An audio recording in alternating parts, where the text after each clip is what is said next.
Hello welcome back to my new blog. ಹೇಗಿದ್ದೀರಾ? ಎಲ್ಲ ಆರಾಮಾಗಿದ್ದೀರಾ? Of course guys, ನಾನು ಕೂಡ ತುಂಬ ಚೆನ್ನಾಗಿದ್ದೀನಿ. ಆ್ಯಂಡ್ ವಿಡಿಯೋ ಬ್ಲಾಗ್ ಮಾಡಿ ನಾನು ತುಂಬ ದಿವಸ ಆಯಿತು, ಸೊ ಹಾಗಾಗಿ ಇವತ್ತು ವಿಡಿಯೋ ಬ್ಲಾಗ್ ಮಾಡೋಣ ಅಂತ. And today special March 8th international women's day. So ನನ್ನ ಕಡೆಯಿಂದ ಎಲ್ಲ ವುಮೆನ್ಸ್ಗೂ ಹ್ಯಾಪಿ ವುಮೆನ್ಸ್ ಡೇ ಅಂತ ಹೇಳ್ತಾ ಇವತ್ತಿನ ಬ್ಲಾಗ್ ಸ್ಟಾರ್ಟ್ ಮಾಡ್ತಾ ಇದ್ದೀನಿ. ಲೇಡೀಸ್ ಯಾವುದ್ರಲ್ಲಿ ಕಡಿಮೆ ಇದ್ದಾರೆ ಹೇಳಿ? ಮನೆ ಕೆಲಸದಿಂದ ಹಿಡಿದು ದೇಶದ ಕೆಲಸದವರೆಗೂ ಲೇಡೀಸ್ ಇದ್ದೇ ಇದ್ದಾರೆ. ಆ ಲೇಡೀಸ್ ಇಲ್ಲಿಲ್ಲ ಅನ್ನೋ ಒಂದು ಜಾಗನೇ ಇಲ್ಲ ಅಂತ ಅನಿಸುತ್ತೆ.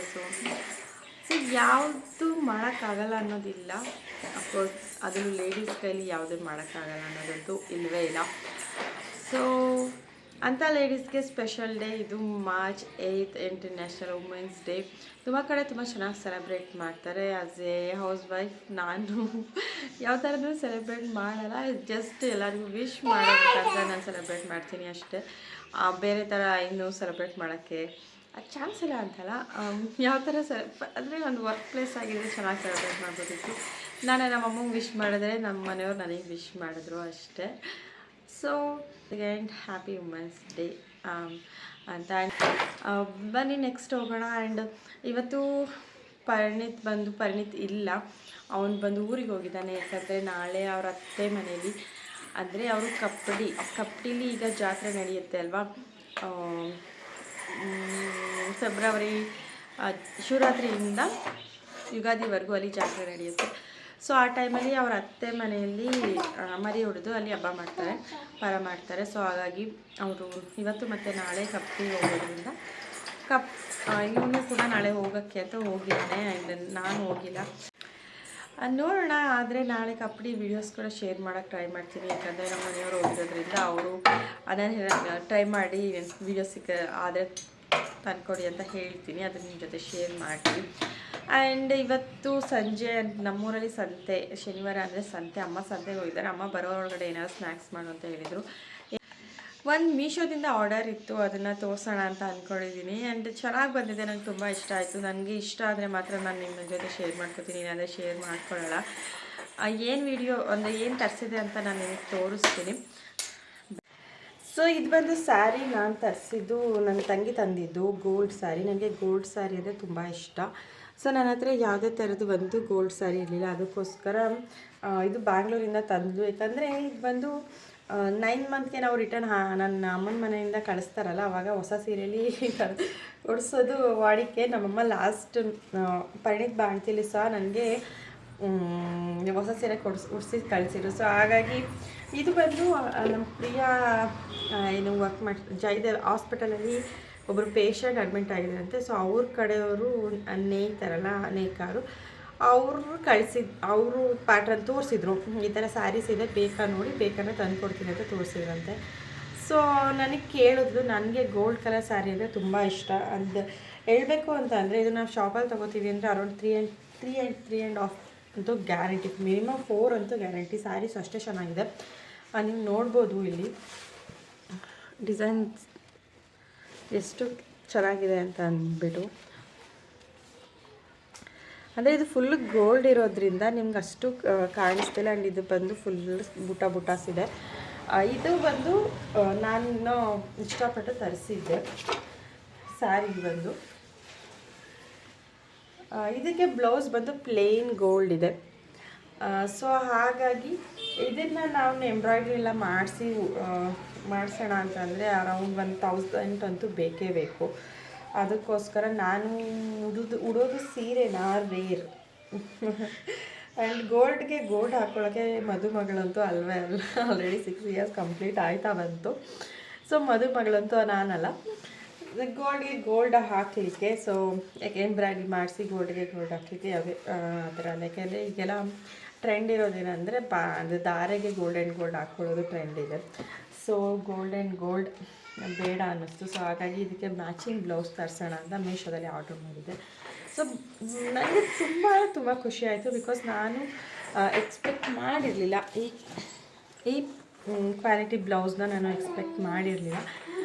ಯಾಕಂದರೆ ನಾನು ಇಲ್ಲ ಚೆನ್ನಾಗಿ ಬರಲ್ವೇನೋ, ಒಂದ್ಸಲ ಟ್ರೈ ಮಾಡೋಣ ಅಂತ ಅಂದ್ಬಿಟ್ಟು ಬುಕ್ ಮಾಡಿದೆ. ನಾನು ಯೂಶ್ವಲಿ ವೆಲ್ವೆಟ್ ಬ್ಲೌಸ್ ತರಿಸೋಣ ಅಂತ ಅಂತ ಅಂದ್ಕೊಂಡಿದ್ದು. ಬಟ್ ವೆಲ್ವೆಟ್ ಬ್ಲೌಸ್ ತರಿಸೋಣ ಅಂತ ನಾನು ಟ್ರೈ ಮಾಡಿದ್ದು. ಬಟ್ ವೆಲ್ವೆಟ್ಗಿಂತಲೂ ಚೆನ್ನಾಗಿ ನನಗೆ ಈ ಬ್ಲೌಸ್ ಬಂತು.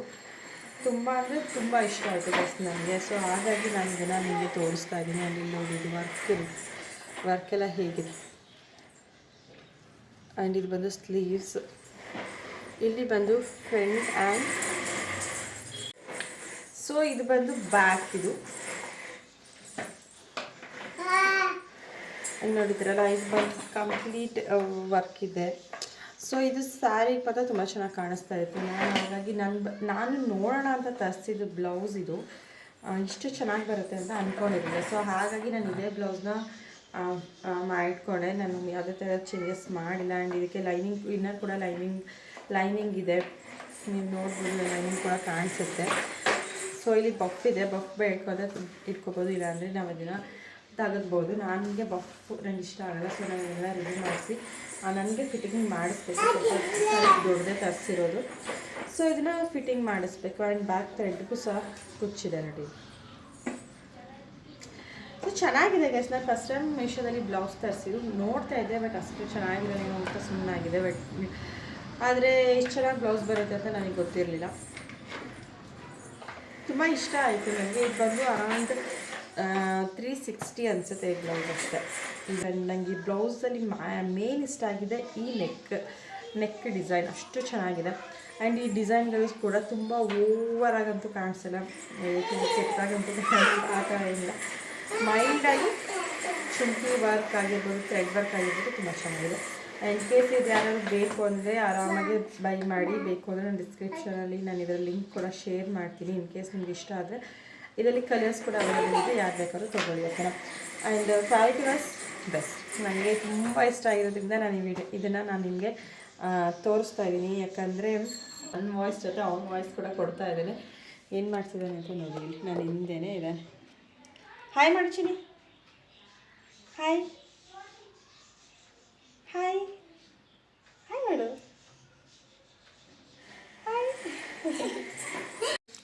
ಸೊ ಫೈನಲಿ ನಾನು ಈರುಳ್ಳಿ ಪಕೋಡ ಮಾಡೋಣ ಅಂತ ಡಿಸೈಡ್ ಮಾಡಿದೆ. ಆ್ಯಂಡ್ ಇವಾಗ ಈರುಳ್ಳಿ ಪಕೋಡ ಮಾಡೋಕ್ಕೆ ಎಲ್ಲನೂ ರೆಡಿ ಮಾಡ್ಕೊಂಡಿದ್ದೀನಿ. ಆ್ಯಂಡ್ ಆ ಈರುಳ್ಳಿ ಒಂದು 4ರಿಂದ 5 ಸ್ವಲ್ಪ ಉದ್ದಕ್ಕೆ ಹೆಚ್ಕೊಂಡಿದ್ದೀನಿ. ಅದಕ್ಕೆ ಸ್ವಲ್ಪ ಕೊತ್ತಂಬರಿ, ಮೆಣಸಿನ್ಕಾಯಿ ಮತ್ತು ಒಂದು 2-3 ಇಳುಕಷ್ಟು ಶುಂಠಿ ಮತ್ತು ಬೆಳ್ಳುಳ್ಳಿ ಒಂಚೂರು ಅದನ್ನು ನಾನು ತುರಿದ್ಕೊಂಡಿದ್ದೀನಿ. ಸೊ ನಾನು ತುರ್ಕೊಂಡಿದ್ದೀನಿ, ಯಾಕೆಂದರೆ ನೀಟಾಗಿ ಮಿಕ್ಸ್ ಆಗುತ್ತೆ ಅಂತ ಹೆಚ್ಕೊಂಡಿಲ್ಲ. ಸೊ ಇಷ್ಟನ್ನು ನಾನು ಕಲಿಸ್ಕೊತೀನಿ. ಆ್ಯಂಡ್ ಇದಕ್ಕೆ ಎಷ್ಟು ಬೇಕಾಗುತ್ತೆ ಅಷ್ಟು ಮಾತ್ರ ಕಡಲೆ ಹಿಟ್ಟು. ಯಾಕೆಂದರೆ ಕಡಲೆ ಹಿಟ್ಟು ಜಾಸ್ತಿ ಹಾಕ್ಕೊಂಡ್ರೆ ಸ್ವಲ್ಪ ಏನಾಗುತ್ತೆ, ಬೋಂಡ ಥರ ಆಗಿಬಿಡುತ್ತೆ, ಚೆನ್ನಾಗಿ ಬರೋಲ್ಲ. ಸೊ ಹಾಗಾಗಿ ಇದಕ್ಕೆ ಎಷ್ಟು ಬೇಕು ಅಷ್ಟೇ ಕಡಲೆ ಹಿಟ್ಟು ಹಾಕ್ಕೋಬೇಕು. ಜಾಸ್ತಿ ಹಾಕ್ಕೊಂಡ್ರೆ ಚೆನ್ನಾಗಿರಲ್ಲ. ಸೊ ನಾನಿಲ್ಲಿ 3-4 ಟೇಬಲ್ ಸ್ಪೂನ್ ಅಷ್ಟೇ ಕಡಲೆ ಹಿಟ್ಟು ಹಾಕೋತಾ ಇದ್ದೀನಿ. ಆ್ಯಂಡ್ ಅಕ್ಕಿ ಹಿಟ್ಟು ಕೂಡ ಆ್ಯಡ್ ಮಾಡ್ತೀನಿ. ಅದಕ್ಕೋಸ್ಕರ ನಾನು ಕಡಲೆ ಹಿಟ್ಟನ್ನ 4 ಟೇಬಲ್ ಸ್ಪೂನಷ್ಟು ಆ್ಯಡ್ ಮಾಡ್ತಾಯಿದ್ದೀನಿ ಅಷ್ಟೇ. ಆ್ಯಂಡ್ ಇದಕ್ಕೆ ನಾನು ಒಂದು 2 ಟೇಬಲ್ ಸ್ಪೂನಷ್ಟು ಅಕ್ಕಿ ಹಿಟ್ಟನ್ನ ಆ್ಯಡ್ ಮಾಡ್ಕೋತೀನಿ. ಏಕೆಂದರೆ ಇದು ಕ್ರಿಸ್ಪಿಯಾಗಿ ಬರಬೇಕಲ್ಲ, ಅದಕ್ಕೋಸ್ಕರ ಅಕ್ಕಿ ಹಿಟ್ಟು.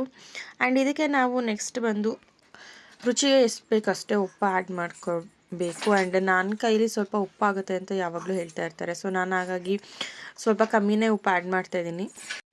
ಯಾಕಂದರೆ ಕಮ್ಮಿ ಆದರೂ ತಿನ್ಬೋದು, ಬಟ್ ಜಾಸ್ತಿ ಆದರೆ ಸ್ವಲ್ಪ ತಿನ್ನೋಕೆ ಕಷ್ಟ ಆಗುತ್ತೆ, ಅದಕ್ಕೋಸ್ಕರ. ಆ್ಯಂಡ್ ಆಲ್ರೆಡಿ ನಾವು ಮೆಣಸಿನ್ಕಾಯಿ ಹಾಕಿರೋದ್ರಿಂದ ಒಂದು ಸ್ವಲ್ಪ ನೋಡಿಕೊಂಡು ಖಾರದ ಪುಡಿ ಆ್ಯಡ್ ಮಾಡ್ಕೊತಾ ಇದ್ದೀನಿ. ನಾನು ಸ್ವಲ್ಪನೇ ಹಾಕ್ತಾಯಿದ್ದೀನಿ, ಜಾಸ್ತಿ ಖಾರ ಅದು ಚೆನ್ನಾಗಿರಲ್ಲ ಅಂದ್ಬಿಟ್ಟು. ಸೊ ಇಷ್ಟು ನಾವು ನೀಟಾಗಿ ಮಿಕ್ಸ್ ಮಾಡ್ಕೋಬೇಕು. ಮಿಕ್ಸ್ ಮಾಡ್ಕೊಳ್ಳೋ ಒಳಗಡೆ ನಾನು ಎಣ್ಣೆನ ಕಾಯೋಕ್ಕಿಡೋಣ. ಯಾಕಂದರೆ ಅದು ಮಿಕ್ಸ್ ಆಗೋ ಅಷ್ಟರೊಳಗೆ ಎಣ್ಣೆ ಕಾದರೆ ನಮಗೆ ಬೋಂಡ ಬಿಡೋಕ್ಕೆ ಈಸಿ ಆಗುತ್ತೆ, ಪಕೋಡ ಬಿಡೋಕ್ಕೆ. ಯಾಕಂದರೆ ಜಾಸ್ತಿ ಪಕೋಡ ಈರುಳ್ಳಿ ಹಾಕಿರೋದ್ರಿಂದ ಈರುಳ್ಳಿಗೆ ಉಪ್ಪು ಹಾಕಿದ್ರೆ ಏನಾಗುತ್ತೆ ಅಂದರೆ ಬೇಗ ನೀರಾಗಿಬಿಡುತ್ತೆ. ಅದಕ್ಕೋಸ್ಕರ ನಾನು ಇಲ್ಲಿ ಎಣ್ಣೆ ಕಾಯ್ದು ರೆಡಿ ಆಗೋಕ್ಕೆ ಇಟ್ಟಿದ್ದೀನಿ. ಆ್ಯಂಡ್ ಇಲ್ಲಿ ನೋಡಿ, ಬ್ಯಾಟರ್ನ ನಾವು ತುಂಬ ಗಟ್ಟಿಯಾಗೂ ಮಾಡೋದಬಾರ್ದು, ತುಂಬ ತೆಳುವಾಗೂ ಮಾಡಬಾರ್ದು. ಸೊ ಮೀಡಿಯಮಾಗಿ ನೋಡಿಕೊಂಡು ಕಲಿಸ್ಕೊಳ್ಳೋಣ. ಯಾಕೆಂದರೆ ಈರುಳ್ಳಿ ಏನಾಗುತ್ತೆ ಅಂದರೆ ಉಪ್ಪು ಹಾಕಿರೋದ್ರಿಂದ ನಾನು ನಿಮ್ಗೆ ಆಲ್ರೆಡಿ ಹೇಳ್ದಂಗೆ ನೀರಾಗುತ್ತೆ. ಸೊ ನಾವು ಫಸ್ಟೇ ನೀರು ಥರ ಮಾಡಿಬಿಟ್ರೆ ನೆಕ್ಸ್ಟ್ ಇನ್ನೊಂದು ಟ್ರಿಪ್ ಬಿಡೋ ಅಷ್ಟರೊಳಗಡೆ ಇನ್ನೂ ಸ್ವಲ್ಪ ಜಾಸ್ತಿ ನೀರಾಗುತ್ತೆ. ನಾನು ಇದಕ್ಕೆ ಜಾಸ್ತಿ ನೀರು ಹಾಕ್ತಿಲ್ಲ, ಎಷ್ಟು ಬೇಕಷ್ಟು ನೋಡಿಕೊಂಡು ನೀರು ಹಾಕ್ತಾಯಿದ್ದೀನಿ. ಫಸ್ಟ್ ಕೆಳಗಡೆಯಿಂದ ಮೇಲ್ಗಡೆ ಏನಿದೆ ಅದು ಫುಲ್ ನೀಟಾಗಿ ಮಿಕ್ಸ್ ಮಾಡಿಕೊಂಡ್ರೆ ಏನಾಗುತ್ತೆ, ಒಂದು ಕಡೆ ಉಪ್ಪು ಒಂದು ಕಡೆ ಖಾರ ಈ ಥರ ಆಗೋಲ್ಲ, ನೀಟಾಗಿ ಮಿಕ್ಸ್ ಆಗುತ್ತೆ. ಸೊ ಇದಕ್ಕೆ ನಾನು ಸ್ವಲ್ಪ ನೀರು ಹಾಕ್ತಾಯಿದ್ದೀನಿ, ಜಾಸ್ತಿ ಹಾಕಲ್ಲ. ಫಸ್ಟ್ ನೋಡಿಕೊಂಡು ಆಮೇಲೆ ನಾನು ನೀರು ಹಾಕೋದು. ಆ್ಯಂಡ್ ನೋಡಿ ನಾನು ಯಾವ ಥರ ಅಂದರೆ ಯಾವ ಥಿಕ್ನೆಸ್ಸಲ್ಲಿ ನಾನು ಕಲಿಸ್ತೀನಿ ಅಂತ ತೋರಿಸ್ತೀನಿ. ಯಾಕೆಂದರೆ ಫಸ್ಟೇ ನೀವು ಜಾಸ್ತಿ ನೀರು ಹಾಕ್ಕೊಂಡ್ರೆ ಪದೇ ಪದೇ ಹಿಟ್ಟು ಹಾಕ್ಕೋಬೇಕಾಗುತ್ತೆ. ಅದು ನಮಗೆ ನೀಟಾಗಿ ಟೇಸ್ಟ್ ಗೊತ್ತಾಗಲ್ಲ. ಸೊ ಒಂದು ಸಲ ಹಾಕ್ಕೊಂಡು ನೋಡಿ, ಬೇಕಂದರೆ ಮಾತ್ರ ಜಾಸ್ತಿ ಹಾಕ್ಕೊಂಡ್ರೆ ಆಯಿತು. ಈಗ ನೋಡಿ ನಾನು ಎಷ್ಟು ಗಟ್ಟಿ ಕಲಿಸಿದ್ದೀನಿ ಅಂತ. ಇದಕ್ಕೆ ನಮಗೆ ಜಾಸ್ತಿ ಕಡಲೆ ಹಿಟ್ಟು ಕೂಡ ನಾನು ಆ್ಯಡ್ ಮಾಡಿಲ್ಲ, ಹಂಗಂತ ತುಂಬ ಕಮ್ಮಿನೂ ಆ್ಯಡ್ ಮಾಡಿಲ್ಲ. ನನಗೆ ಹದ ನೋಡ್ಕೊಂಡು ನಾನು ಆ್ಯಡ್ ಮಾಡಿದ್ದೀನಿ, ಇಷ್ಟು ಸಾಕಾಗುತ್ತೆ. ಸೊ ಇವಾಗ ಎಣ್ಣೆ ಆಲ್ರೆಡಿ ಕಾಯ್ದಿದೆ. ನಾನು ಈಗ ಪಟ ಪಟ ಅಂತ ಬಿಟ್ಬಿಡ್ತೀನಿ ಬಜ್ಜಿ. ಇದು ನೀವು ರೌಂಡ್ ಆಗಾದರೂ ಬಿಡ್ಬೋದು, ಅಥವಾ ಉದುರಿಸಿ ಬಿಟ್ಟು ಕೂಡ ಏನು ಕ್ರಿಸ್ಪಿಯಾಗಿರುತ್ತೆ. ಬಟ್ ನಾನು ಇಲ್ಲಿ ಬಿಡ್ತಾ ಇರೋದು ಸ್ವಲ್ಪ ತಟ್ಟಿ ಒಡೆ ಟೈಪಲ್ಲಿ ಬಿಡ್ತೀನಿ, ಯಾಕಂದರೆ ತೆಳು ಇರೋದ್ರಿಂದ ಏನಾಗುತ್ತೆ ಅಂದರೆ ಸ್ವಲ್ಪ ಕ್ರಿಸ್ಪಿಯಾಗಿ ಬರುತ್ತೆ. ನಾನು ಇಲ್ಲಿ ಫಸ್ಟ್ ಎಣ್ಣೆ ಕಾದಿದೆ ಅಂತ ಚೆಕ್ ಮಾಡ್ಕೊತಾ ಇದ್ದೀನಿ. ಎಣ್ಣೆ ಆಲ್ರೆಡಿ ಕಾದಿದೆ. ಸೊ ಇವಾಗ ಬಿಡೋಕ್ಕೆ ರೆಡಿ ಬಿಡ್ತಾ ಹೋಗ್ತೀನಿ ನೋಡಿ. ಸೊ ಎಣ್ಣೆ ಚೆನ್ನಾಗಿ ಕಾದಿರೋದ್ರಿಂದ ನಾನು ಬಿಟ್ಟಿದ ತಕ್ಷಣ ಪಟ ಪಟ ಅಂತ ಬರ್ತಾ ಇದೆ. ಆ್ಯಂಡ್ ಬೇಗ ಬಿಡೋಣ. ಸೊ ಇದ್ರ ಜೊತೆಗೆ ಕಾಫಿ, ನಾನಿಗೆ ಕಾಫಿ ಕುಡಿದು ಕಾಫಿ ಟೀ ನಾನು ಯೂಶ್ವಲಿ ಯಾವ್ದಾದ್ರು ಕುಡಿತೀನಿ. ಆ್ಯಂಡ್ ಇವಾಗ ಬಾಣ್ತನ ಸ್ಟಾರ್ಟ್ ಆದಾಗಲಿಂದ ನಾನು ಟೀ ಕುಡಿಯೋದನ್ನ ಬಿಟ್ಟಿದ್ದೀನಿ, ಆ್ಯಂಡ್ ಕಾಫಿ ಮಾತ್ರ ಕುಡಿತಾ ಇರೋದು. ಇಲ್ಲಿ ಎಷ್ಟಾಗುತ್ತೆ ಅಷ್ಟು ಬಿಡ್ತೀನಿ. ನೆಕ್ಸ್ಟ್ ಆಗಿದೆ, ನೆಕ್ಸ್ಟ್ ಸ್ಟೆಪ್ಪೇ ಬಿಡೋಣ. ಈ ಥರ ಬಿಡ್ತಾ ಇದ್ದೀನಿ ನೋಡಿ. ನೀವೇ ಬೇಕಂದರೆ ನೀವು ರೌಂಡ್ ಮಾಡಿಕೊಂಡು ಅಥವಾ ಉಂಡೆ ಥರನಾದರೂ ಬಿಡ್ಬೋದು. ನನಗೆ ಈ ಥರ ಇಷ್ಟ, ಯಾಕಂದರೆ ಕ್ರಿಸ್ಪಿ ಆಗಿರುತ್ತೆ ಅನ್ನೋದಕ್ಕೋಸ್ಕರ. ಆ್ಯಂಡ್ ಉಂಡೆ ಇದ್ದರೆ ಏನಾಗುತ್ತೆ, ಮೇಲೆ ಕ್ರಿಸ್ಪಿ ಆಗಿರುತ್ತೆ, ಒಳಗೆ ಬೆಂದಿರಲ್ಲ. ಸೊ ಈ ಥರ ಆಗುತ್ತೆ. ಅದಕ್ಕೋಸ್ಕರ ನಾನು ಯಾವಾಗಲೂ ನಾನು ಈ ಪಕೋಡ ಅಥವಾ ಇದನ್ನು ಮಾಡಿದ್ರೆ ಯಾವಾಗಲೂ ನಾನು ತಟ್ಟಿ ಸ್ವಲ್ಪ ಅಗಲ ಬಿಡೋದು, ಉಂಡೆ ಬಿಡೋಲ್ಲ. ಎರಡು ಕಡೆ ನೀಟಾಗಿ ಬೇಯಿಸಿದ್ರೆ ಕ್ರಿಸ್ಪಿಯಾಗಿ ಬರುತ್ತೆ. ಸೊ ನಾನು ಒಂದು ಸೈಡ್ ಬೆಂದಿದೆ, ಇನ್ನೊಂದು ಸಲ ಪಲ್ಟಾಯಿಸ್ತಾ ಇದ್ದೀನಿ. ಇದು ಮಿನಿಮಮ್ 5 to 8 ಮಿನಿಟ್ಸ್ ಅಂತೂ ಬೇಕೇ ಬೇಕು ನೀಟಾಗಿ ಕ್ರಿಸ್ಪಿಯಾಗಿ ಬೇಯೋಕ್ಕೆ. ಬೇಗ ತೆಗೆದ್ರೆ ಮೆತ್ತಕ್ಕೆ ಮತ್ತು ಹಸಿಟ್ಟು ಥರ ಇರುತ್ತೆ. ಸೊ ನೀಟಾಗಿ ನೋಡ್ಕೊಂಡು ಬೇಯಿಸ್ಕೋಬೇಕು. ಆ್ಯಂಡ್ ಸಂಜೆ ಕಾಫಿ ಜೊತೆಗೆ ನಮ್ಮ ಮನೇಲಿ ಬಿಸಿ ಬಿಸಿ ಪಕೋಡ ರೆಡಿಯಾಗಿದೆ. ಅಮ್ಮ ಸಂತೆಯಿಂದ ಬಂದು ವೆಯ್ಟ್ ಮಾಡ್ತಿದ್ದಾರೆ, ಏನು ತೊಗೊಂಡು ಕೊಡ್ತಾಳೋ ಅಂತ. ನಾನು ತೊಗೊಂಡೋಗಿ ಕೊಡ್ತಾಯಿದ್ದೀನಿ. ನಮ್ಮಮ್ಮ ಹಂಗೆ ಶಾಕ್ ಆಯಿತು, ಏನು ಕೊಡ್ತಿದ್ದಾಳೆ ಅಂತ ಗಾಬರಿಲಿ ನೋಡ್ತಾಯಿದ್ರು. ಬನ್ನಿ ನಾನು ತೋರಿಸ್ತೀನಿ ಹೇಗೆ ನೋಡ್ತಾ ಇದ್ದಾರೆ ಅಂದ್ಬಿಟ್ಟು. ಸೊ ನೋಡಿ ನಮ್ಮಮ್ಮ ಹೆಂಗೆ ನೋಡ್ತಿದ್ದಾರೆ ಅಂತ, ಎಷ್ಟು ಗಾಬರಿಯಾಗಿ. ಸೊ ಈಗ ಬ್ಲಾಗ್ ಮುಗಿಸೋ ಟೈಮ್. ಆ್ಯಂಡ್ ಇವತ್ತಿನ ಬ್ಲಾಗ್ ಇಷ್ಟೇ. ಆ್ಯಂಡ್ ನೆಕ್ಸ್ಟ್ ವೀಡಿಯೋದಲ್ಲಿ ಸಿಗೋಣ. ಯಾರೆಲ್ಲ ನನ್ನ ಚಾನಲ್ನ ಫಸ್ಟ್ ಟೈಮ್ ನೋಡ್ತಾ ಇದ್ದೀರೋ ದಯವಿಟ್ಟು ಸಬ್ಸ್ಕ್ರೈಬ್ ಮಾಡೋದು ಮಾತ್ರ ಮರಿಬೇಡಿ. ಬಿಕಾಸ್ ನಿಮ್ಮ ಒಂದು ಸಬ್ಸ್ಕ್ರಿಪ್ಷನ್ ನನಗೆ ತುಂಬಾ ಇಂಪಾರ್ಟೆಂಟ್. ಸೊ ದಯವಿಟ್ಟು ಸಬ್ಸ್ಕ್ರೈಬ್ ಮಾಡಿ, ಶೇರ್ ಮಾಡಿ, ಲೈಕ್ ಮಾಡಿ, ಕಮೆಂಟ್ ಮಾಡಿ ಅಂತ ಹೇಳ್ತಾ ಇವತ್ತಿನ ವೀಡಿಯೋನ ಇಲ್ಲೇ ಮುಗಿಸ್ತಾ ಇದ್ದೀನಿ. ನೆಕ್ಸ್ಟ್ ವೀಡಿಯೋದಲ್ಲಿ ಸಿಗೋಣ. Until then, tata, bye bye, see you. So hope for the next video. Next video, I'll see you. Tata, bye bye.